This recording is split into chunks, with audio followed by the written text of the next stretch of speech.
ગાંધી બાપુ આપણામાં થઈ ગયા કાં? એટલે કે આપણા વણિક સમાજનું એટલું નામ ઊંચું કર્યું. કેટલા બુદ્ધિવાળા, પોતે પોરબંદરના પણ રાજધાની દિલ્હી છાપી, ભડાકા આગા હારા. હા, નહીતર એમ ન થાય કે આપણે ગામમાં જ રાખીએ, પોરબંદરમાં જ તે ન કરે ને, પણ નહીં, આગું જ રાખ્યું.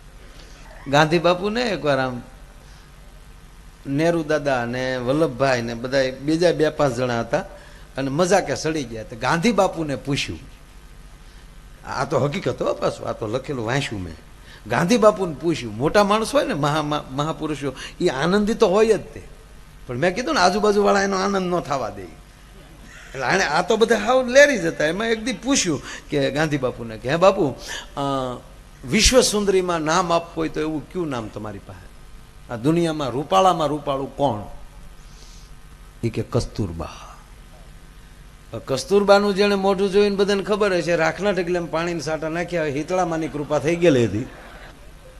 આ બનેલું. ઓલાય ટીખળમાં કસ્તુરબા બેઠા બેઠા રેટીઓ કાપતા હતા. તો કસ્તુરબાએ કીધું, છોકરાઓ શું એ કે તમે હસો છો? તો ઓલા ઊભા થઈને ન્યા ગયા. એ કે બા ઘડીક ઊભા, એટલે રેટીઓને પૂણીને બધું મૂકી દીધું. શું હતું કયો? કે અમે મારા બાપુને પૂછ્યું. ગાંધી બાપુ, એ કસ્તુરબાઈ બાપુ જ કહેતા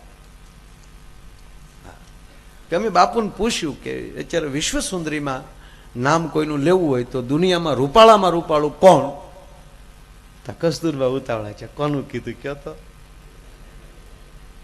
એ કે તમારું કીધું. તા કસ્તુરબા શું કે, ગાંધી બાપુ ખોટું ન બોલે.